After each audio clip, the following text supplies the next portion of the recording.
Welcome to SVG-TV News for Wednesday, October 7th, 2020. I am Rochelle Baptiste with the details. Prime Minister Dr. Ralph Gonsalves and Director of Grenadines Affairs Edwin Snag have responded to claims that a sewage treatment plant would be relocated to the compound that houses the secondary and primary schools on Canawan. Speaking on the issue on the radio yesterday, the Prime Minister said he is not aware of such a plan and that is not how his government operates. Nobody has spoken to me about locating any sewage treatment facility on any part of government land, including the school. And unless you ask me, I can't give you permission. And that is not something which I will give permission for. I mean, you'll have to explain to me what is happening. And then they have to satisfy a number of things. The planning, the people in CWSA will have to be satisfied that whatever anybody else is doing, in wherever they put in those things. Or these are public health matters and the Ministry of Works and so on and so forth. So that is, a man may have a plan to do something, you know. But whether that plan going to get approval is a different thing, yes. Entirely different story. So but nobody has brought that to my attention in any formal way. Great. But so I just make that point. Wonderful. I mean, everybody knows how we function. It's not I don't function like a mystery. And that's why their propaganda always falls short. Every time they come with falsehoods, they come with hysteria, etc., etc. Yesterday, Member of Parliament for the Southern Grenadines, Terence Oliver, said on the radio that he is questioning whether government is behind a plan to remove a sewage treatment plant on Canawan from a private developer onto a section of the compound which houses both the secondary and primary schools. Oliver added that the acquisition of a private property close to the school to facilitate the transfer of the sewage plant was done even though the property owner did not agree to it. The Director of Grenadines Affairs, Edwin Snag, told SVGTV News today that he is not aware of such a plan to be done either by the government or a private entity. On certain media from certain media houses and on broadcast stations about that sewage treatment plant on the compound of the Canawan government school, the Canawan school complex. I mean, this is something to begin with that is hardly likely. Not, in fact, I could say not likely at all. And it's not something that has been brought to the attention of the government. I don't know if the developers have a plan, as some people say, and I don't want to get involved in scurrility. The thing about it is this: if you want to put any sewage treatment plant anywhere, it has to have the approval of the Ministry of Planning, and it has to have the approval, obviously, of Public Health, because all these entities will come into being for something like a treatment plant. Snag said it is a non-issue. No developer ain't going to put anything on any government school compound without it having the permission of the Division of Planning. And a sewage treatment, that most likely will never happen.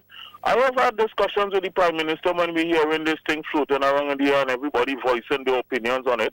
And as he said to me, he said quite clearly, he said, but I am the Minister of Grenadines Affairs and I know about no such thing. And something like that will never happen. As a matter of fact, he gave me the authority to quote him. That's something he said, quote me, speak on behalf of me. That will never happen. So I don't want to continue with this dialogue on this thing, for something that isn't taking place, something that is not there. What we're doing is that we're really discussing on an issue. The president of the SVG Teachers Union, Oswald Robinson, on the other hand, also raised the issue yesterday and says the government should reconsider such a project as it would be worrisome. A July 2nd publication of a government notice regarding acquisition of a parcel of land on Canawan outlines the purposes for which 4,845 square feet of lands were being acquired, to which Robinson referred. The Land Acquisition Act number 322, Section 3, in which the government has acquired a portion of land in Kanawan for public purpose, right? And this public purpose is really to construct a road that would connect other public roads on the northwestern and northeastern side. Now, this would involve some tunnels, construction of tunnels, culverts, and conduit for the lane of connecting water and pipes, sewage pipes that is, and other infrastructural facilities from the former Tamron Beach Hotel to the Kanawan Primary and Secondary School Complex. Dengue cases in St. Vincent and the Grenadines have climbed to more than 650, with 6 deaths confirmed as of yesterday, October 6, 2020.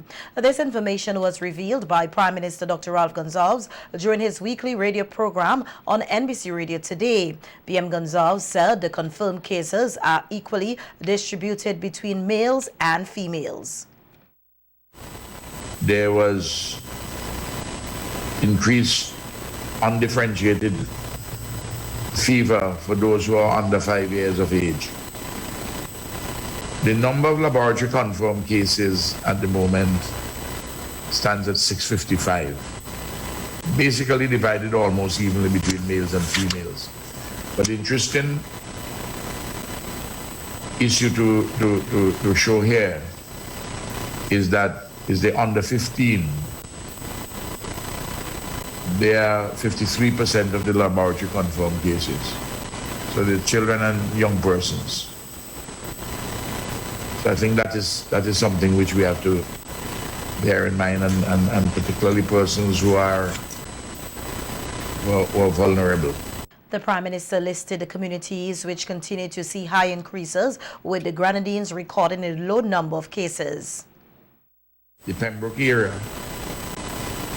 had close to 1/3 of them, 30%. The Kingston area, 21.5%. Calacon, Georgetown, just above 12%. And the lowest areas were in the health districts, the Northern Grenadines, Southern Grenadines, and Cedars. Chateaubelair also is very low, just about 2% of the cases. So I think I should give the facts. The Prime Minister is encouraging people not to be dependent on government entities to fight dengue, as people also have to do their part by ensuring their environment is kept clean. Persons who may complain about dengue, and rightly so, because any public health hazard has to be of concern to all of us. But you have to examine, as the Ministry of Health has been putting out all the time, look behind you, look at the receptacles which collect in water, the tires, the old pans, particular containers.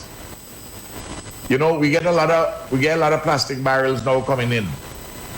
Then you may have a lot of bush behind your house. You have to clear the bush. A number of persons have, I drive by, well, not for the last 2 weeks, but you know, I drive around the countryside a lot, and people have in their yard old carcasses of vehicles. They gather mosquitoes. The Ministry of Health, Wellness and the Environment recently stated that the majority of mosquito breeding sites are septic tanks, and the Prime Minister said persons should not rely solely on fogging to rid communities of mosquitoes. You, by some, that once you do the fogging, that is the issue. No, this is a shared responsibility. And I'll come to that just now.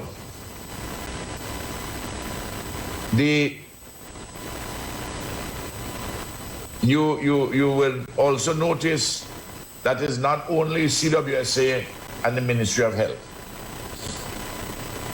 but Bragsa does the bushing when we have a lot of rains. You can't not address those issues and then say that they didn't fog. You can fog, but these things need to be done. There is now not a problem of a shortage of paracetamol, which is recommended by local health officials for use by persons suffering from dengue fever. Chief pharmacist within the Ministry of Health, Wellness and the Environment, Levi Walker, told SVG-TV News in an interview last week that a shipment of the medication had arrived. He said that they were aware of the shortage of paracetamol at private pharmacies, but there was no shortage at the government-run institutions. Over the past 2 weeks, my understanding is that there was a shortage of paracetamol, particularly the liquid, on pharmacy shelves. I know the government sector has a supply, but the private pharmacies were out of stock, I guess, due to the sudden demand that is associated with the dengue fever outbreak. Now, I was informed today, I was reliably informed today that Paramol liquid would be on pharmacy shelves by this evening. Actually, deliveries were done around midday today, so persons should be able to purchase the paracetamol liquid anytime from this afternoon. And I am also advised that there are supplementary shipments that are also on the way to meet the increase in demand. Walker noted that persons should be made aware of the ingredients in paracetamol, which comes in various brands, either as a liquid or a tablet. He said it is okay to purchase from pharmacies. Paracetamol or acetaminophen actually is a generic name, which is the original chemical name for the drug. Well, the original name given to the drug. And the practice is that for each different manufacturer who will produce the medicine, they are given the prerogative to call it by their own brand name. So paracetamol is the pharmaceutical name for the medication. Then we have Paramol, which is made by a company in Barbados. We have Tylenol, which is made by a US company. You can have Panadol, and you can have a host of different brand names, but all of these would contain the same active ingredient, which is paracetamol. So the difference might be the shape or the color of the tablet or capsule, or the color and the flavor of the liquid, but essentially any one of the brands that you can get to use will provide the same active pharmaceutical ingredients. Persons suffering from dengue fever are asked not to use ibuprofen and aspirin, as they can lead to increased bleeding. 6 questions from the opposition are listed on the order paper to be answered at a sitting of the House of Assembly tomorrow, Thursday, October 8, 2020. And matters related to COVID-19 are among the questions listed. Senator Israel Bruce is to ask of the Minister of National Mobilization, Frederick Stevenson, that in light of the pandemic, apart from the general outreaches, whether any specific assessment has been done on the effects of the COVID-19 outbreak on the financial circumstances of women, children, and persons with disability, and whether there are specific targeted interventions being undertaken to mitigate these effects for those categories. Bruce is also to ask of the Prime Minister and Minister of National Security that, mindful of the possibilities of the next national elections being conducted within the framework of COVID-19, to state whether there are considerations being given to implement protocols specific to the elections, and to what extent will there be bipartisan involvement so that whatever protocols are established rebounds to the benefit of all voters. In addition to the 6 questions from the opposition, the order paper also lists 3 bills for a first reading and 1 report from a select committee. A ceremony was held yesterday for the launch of a small ruminant nutrition program for farmers under the theme Improving Field Efficiency for Greater Productivity. The Inter-American Institute for Cooperation on Agriculture, IICA, whose mandate is to provide technical cooperation services in agriculture, is partnering with the Ministry of Agriculture on the program. IICA's technical specialist Michael Dalton said at yesterday's ceremony that they are using an intensive and interactive approach to relay information to farmers about agriculture. As we understand it, as agricultural extensionists, those from the Ministry of Agriculture, the Farmer Field School approach is an intensive, very interactive, hands-on approach to convey information to farmers on a particular subject matter. For extensionists, it is a contemporary method, one among several extension methodologies for engaging farmers. The Animal Health and Production Division will of course detail in this forum what various aspects of the subject matter you will be schooled in, so I will not get into that detail. Suffice it to say though, that IICA operates in the country at the pleasure of the state authorities. Our mandate is to provide technical cooperation services for the development of agriculture.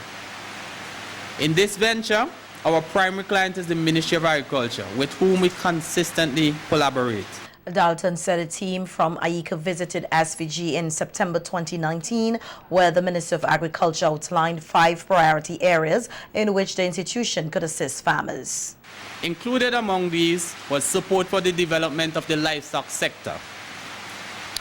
In October 2019, at a follow-up meeting with senior managers of the Ministry of Agriculture, these priority areas were discussed, and specific to livestock, the Animal Health and Production Division indicated the need for support in the areas of ruminant production, emphasizing nutrition and reproduction issues, and also poultry production.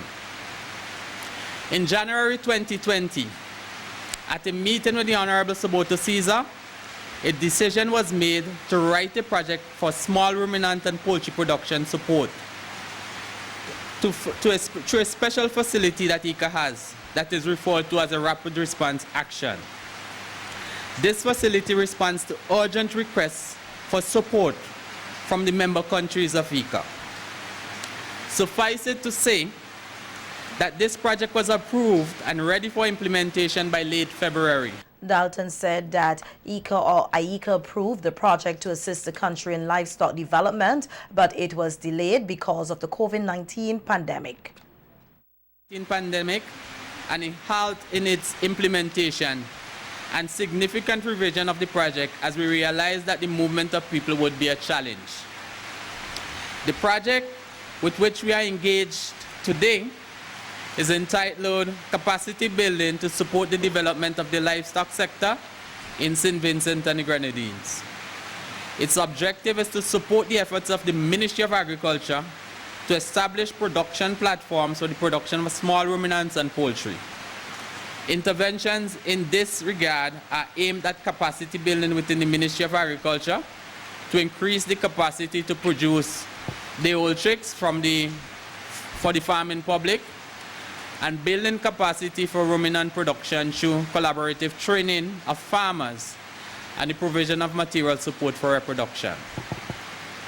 Today we are here to participate in this activity which seeks to train farmers in the area of small ruminant nutrition using this technique of the Farmer Field School. Chief Veterinary Officer Dr. Katian Haksha said that the Farmer Field School on Small Ruminant Nutrition project is very important. She explained that it will give emphasis to the improvement of indigenous production systems and to improve productivity in breeds of small ruminants within their own environment, thus leading to an increase in farmers' income. With the use of good agricultural practices, and I know you're all exposed to this, there is a clear and consistent mechanism for providing the farmers with the technical knowledge and skill they need to obtain maximum productivity from their animals. However, there's no mechanism to consolidate and share knowledge and know-how that the farmers themselves possess. So this Farmers Field School approach will seek to address this critical gap. The Farmer Field School will facilitate capacity building of small ruminant farmers.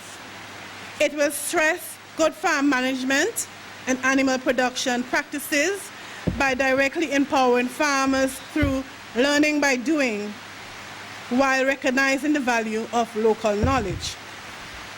The participants will also learn from each other through the interactive process, and each participant will be a source of knowledge for each other. Dr. Haksha highlighted some of the topics that will be covered during the next 2 weeks. The next 2 weeks, topics to be covered in the field school will include, and not limited to, grass quality, the anatomy and function of the stomach,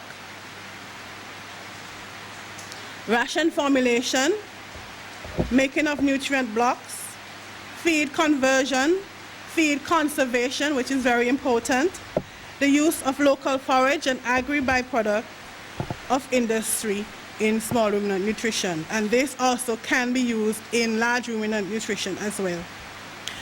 Finally, it's our expectation that at the end of the 2 weeks, the use of the knowledge gained at the Farmer Field School should contribute significantly to improving small ruminant production and productivity in St. Vincent and the Grenadines by enhancing on-farm productivity and overall knowledge in the usage of forage, grasses, agri-products, etc., for providing good nutrition to the animals' physiological needs.